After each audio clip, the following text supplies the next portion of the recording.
everybody. This is Curtis Swisher with MyCareerQuest.com and the Career Launch Club. Today's guest is Sam Feeney. Sam is a certified college funding specialist who helps families make important decisions regarding college, especially about finances. His site is collegefundingplanners.com, and he helps parents all along the process of getting the funding for their students with each step. Sam has a couple of books. The first one is Choose the Perfect College in 2016 to help families determine what was most important to them when looking for a college. And he has a new book that will be coming out this month. It's entitled Higher Education, but higher is spelled H-I-R-E. It's coming out on Amazon. And in it, he encourages parents and students to think about college in a way that empowers them, not leaving them at the whim of financial aid officers, but equipped with the tools they need. Sam and his wife, Marita, live in the Philadelphia area, and they have 5 children, including 1-year-old twins. So their house is a hopping place. That's why I'm not at my house right now. So Sam, it's great to have you with us. Thanks. So tell us about yourself and your family. Where'd you grow up? Yeah. And what was your college experience like yourself, and how did that shape what you're doing now, and how did you get where you are today? Yeah, absolutely. 3 sentences or less. It was, I'll say to get you there, I'll say that my college experience shaped almost everything of what I'm doing working with families nowadays. And so, but how I got there, we moved around a lot as a child, lived in Oregon, California, and a number of places in Pennsylvania. My dad was a pastor, and he had itchy feet. So every 4 to 6 years we'd pick up and move. And I ended up choosing, my college process was very much one of trying to find schools that would impress people if they heard the name. So U.S. News and World Report, like all the classic, and this is late 90s, so I didn't really even have as much internet capability or, the chat rooms and the college confidentials and those types of quote unquote resources weren't there. And so I looked for really good schools. That was basically the main focus. And I ended up going to my safety school, Bucknell University, which is not a safety school. So nothing about my college process, getting in, going to college made sense. I was able to go to a really good school and have a really lousy time. But when I got out, began a career in education, teaching English. And when I started my master's program, I had a very, very successful master's program experience. And I started to deconstruct that and try to figure out, why was that so much better? It wasn't as good of a school, quote unquote, like by whatever metric you're using. It was Eastern University. It's a tiny school outside of Philly. And, but it was a great experience. And I started thinking more and more about why that was. And that I was able to then identify this became the fodder for my first book, Choose the Perfect College. I realized that you can shrink the college search criteria, any college search criterion, into 4 major areas: campus life, academics, finances, and experiences, or CAFE. And I realized that all I was really looking for in college and my undergrad wasn't even really, I guess academics would fall under prestige. Like, it wasn't even really what was a good fit for me. And so my decision to get my master's in counseling, not to go to law school, which is where I was headed, spoke to a large part of understanding that there are great schools and that there are great schools for you. And that's wildly different. And so that, coupled with paying off my student loans when I was 40, allowed me to say, all right, there's got to be a better way to help families through this process. So I've in the past 12 years or so become really equipped with a master's in counseling, and then I have an elite life coach certification, and I'm a certified college funding specialist, and now do kind of comprehensive planning with families because the need is there. So that's kind of how I got to how my college experience led me to being focused on helping families. As a school counselor, I was helping families I was helping students pick schools and never knew whether or not their families could afford to pay for it. And that's really where my education about college funding and all the intricacies and all the rules, that's really has, I think, increased how I can help families more so than picking the right college. Yeah, sounds great. Tell us about your wife and children real quick before we go Yeah, on. sure. Yeah, Marita is awesome. She and I've been married for almost 14 years. I met her because she and my sister played basketball together in college. And yeah, our house is nuts. We have 5 kids. Our oldest is 10. And then we have one girl and 4 boys. Our poor daughter, we're like, oh, you know what? Let's have one more kid. Well, let's try for a girl. And then of course we had twin boys. So she's the rose between 4 thorns, unfortunately for her, but she's just fine. So yeah, we have an awesome time at our house, and my kids, they love school and they love, playing sports. And I got to coach my son's basketball team this winter, and just a lot of fun. But I think a lot of times, just because of my field, people ask, where are your kids going to college, and that's not a conversation I have because they haven't talked to you yet and figured out what their career is first, whether or not college makes sense, right? So, absolutely. Yeah. So yeah. But it's a blast. I love being a dad, and and I'm really mindful of the stuff that I learned, not just to help families, but because I really want my kids to be as equipped as possible to make great decisions. So it's good. Fantastic. So you've explained a little bit about how you became involved in helping families with college funding. So tell us about college funding certification and Sure. And what that knowledge has specifically done to help you with your work. It's been pretty amazing. I built my first foray into college coaching, I'll say, was my college life coach, which is now going to be rolled into College Answer Man, which is something down the road for you guys. But my college life coach, and it was based on a coaching platform and a coaching philosophy, really just applied to college. But I had an opportunity to meet and work with a college funding specialist, which I'd never heard of before. I didn't know existed, and I don't think a lot of families know exist, frankly. I didn't know it until I met you. Yeah. It's strange for such an important time in people's lives how few people really know these rules. So it's twofold. So I met this gentleman, and we started talking, and I found out about the certification and everything else. And I thought, at minimum, if just as a school counselor, I know more about how to, what goes on the FAFSA, right? The free application for federal student aid, what goes on the CSS profile, what are families expected to know about college? What are they expected to pay for college? If just that, it'll be beneficial. And it really is. Let's go back to the coaching basketball. So I'm coaching my son as he's in 4th grade, but I've coached at the high school level, right? My wife played in college.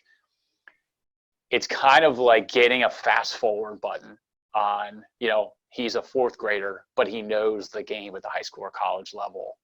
If you can do that, the advantage that you have, not just, it's not a competition against other families, but the advantage that you have of being able to master the game that much more quickly is what a certification like this does. And so it's really allowed me to help a lot more people than I had before, which is why you get certifications, right? Not to impress people, but to be more equipped. So yeah, I've had it for a number of years now. It affords me a lot of really good tools and continuing ed. So I'm always, staying on top of how, the Department of Ed changes something, the IRS changes something, being able to stay up to speed with that. It's been great. Okay.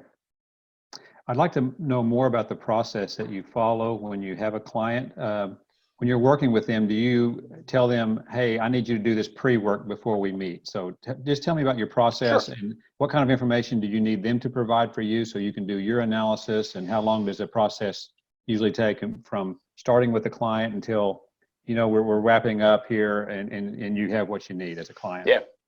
Yeah, no, that's a great question. And the tone I try to set from the very beginning is one of, I am willing to help you as much as I can, in that for some families, there's not really a ton I can do. Or for other families, we can go really deep, and often I'm building a college funding plan for 3 or 4 kids over 10 or 12 years, So the first thing I do, really just to take the temperature, is to calculate their expected family contribution. The expected family contribution is a somewhat antiquated formula that the government uses to determine whether or not you can, or how much you can pay for school. And I say antiquated because it doesn't take into consideration cost of living increases and or where you live. So for instance, we live in southeastern Pennsylvania, the cost of living is rather high. And, whereas if you made the same amount of money and you lived in a rural part of the country, you very well could have that surplus or that margin to pay for school out of pocket. Once we do that, and that's something that people can do fairly simply. If you go to collegefundingplanners.com/EFC, you can just get the free calculator right there. And then the first thing we do then is determine, can we reduce the expected family contribution? So the calculator, you do that before you file the FAFSA, but because built into my calculator is an EFC reduction analysis. Just a really quick, hey, yes, we can probably reduce your expected family contribution by about $7,000 per year, freeing you up potentially to qualify for that much more in free money from the school. Mm-hmm. And then, if that's the case, hey, let's move forward. Let's really kind of dig into this and go. So we really we gather the same information as one is expected to provide on the FAFSA or the CSS profile, which is effectively income, assets that are non-retirement, because those get counted against you, including the 529, which nobody tells you when you open your 529, that your 529 is going to count against you for financial aid. That's a fun conversation to have. And then number in the household, that type of thing. So it's a little bit like filing your taxes. And so we gather that information first, and then I can make a determination of whether or not I can help them. And if I can't, then I say, God bless, you got to file the FAFSA, this is kind of where you are. Mm-hmm. But I would say probably 60 to 70% of the cases, I can at least take a next step and start talking out. Here are some of your options. So every time finances is going to play a major role. Remember I talked about that cafe before, the campus life, academics, finances, and experiences. Mm-hmm. Anytime finances is going to be in your top 1 or 2, it's sort of like deal breakers. You're going to need to consider how much can you qualify for need-based aid and how much can you qualify for merit aid, and can you choose schools based on those. So one of the things that I've been able to do over the years is compile different tools and resources and other partners, like yours with My Career Quest, to be able to make sure that you're getting the best value possible for your college experience, but also that you're able to then find the schools that are going to be generous with need-based aid or merit aid before you apply to them. Because unfortunately, many, many families prioritize campus life, academics, and experiences, and they leave finances for later. And in the spring of their senior year, they're sitting at the dining room table. They got 6 acceptances, which is great, and they've got 6 financial aid letters, which are not great, and they pick the least painful one. And that's just because they don't know the rules before they start playing the game. So that's where I come in. Yeah. Okay. Great. Ideally, when would you first like to have a conversation with a set of parents? How old would the child be? In the sophomore year would be ideal. A very large part of a family's expected family contribution is determined in sophomore year because of the base tax year. And so if there's a way to do that, if there's a way to connect in sophomore year, even just to take the temperature, even just to do the EFC calculation and get the EFC reduction and say, okay, we kind of got where we are now, let's talk again in 6 months. It doesn't have to be a rush. but to ease into it, that's preferable. Anytime's better than not talking to somebody, frankly. Right. I sometimes I get my students past the ideal window. We can still work with Yep. them, Yep. but knowing the ideal window is a good thing. Tell us about some stories, 2 or 3 families that you can remember that your work had a significant impact with their child. Sure. Yeah. And there's 2 that jump out to me, and this probably will capture, I don't know, 70 or 80% of the families.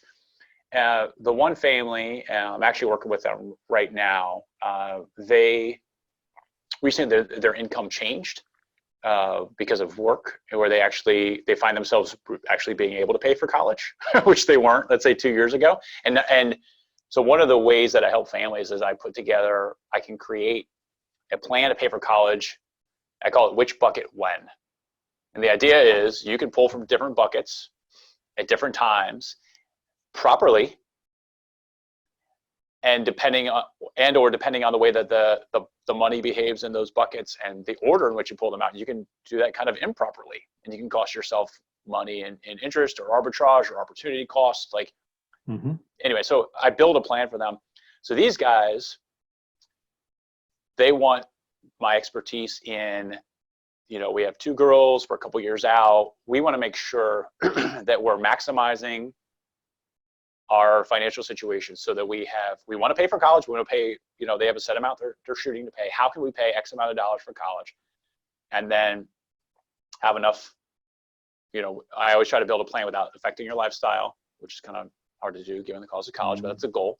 And then definitely not impacting the retirement. So we want to keep our retirement goals in place. So I'm presenting a plan to them on Tuesday, actually, that is going to, it's kind of fun because I don't think they realize how good a shape they're in, right? And so what it does for that family is they're not through the next 2.5 years second guessing, are we doing this right? I'm effectively able to just give them the confidence where they can step on the gas. And that's just a really nice place to be. It might not really even change. Their plan might not dramatically change, but they're going to know that it's the right plan, right? And I think that you can buy confidence, and that's I think that's a way to do it. And so I like that a lot. Another family, because of where their son was going, with the price tag being high enough, even though they make pretty good money together, they could actually qualify for some need-based aid if they reposition some of their assets. So we talked before about the EFC factors in effectively income and assets, a couple other things, but those are the 2 big players. And because of where their financial situation was, I was able to reduce their expected family contribution by over $10,000, qualifying them to have more money available from the college, right? So if you have that money and you can pay it out, but you don't want to, because, well, if I could take the money for free, I can use that money for other stuff, right? And I find this a lot with families who've saved, is they've saved enough to pay for college, but then they realize, I kind of like having this money. I don't want to give it away. If I can get it free from the college, let's give that a shot. So I was able to help them reduce their expected family contribution by, I think it was $10,200. And then that opened them up to be able to receive need-based aid from some of the colleges that their son was applying to. And so those are, again, just kind of knowing the rules, and then being able to work with a family to help them reach their goals. And I always say this for families, if they have a particular goal and I think it's a bad idea, I'm still going to help them do their goal, right? If they want to use a particular retirement account, I don't think that's a good idea. but that's I'm still going to help you reach your goal. Right. So it's their money. Yeah, right. You can advise them, but they make a decision. Right. I'm a financial planner, not a doer.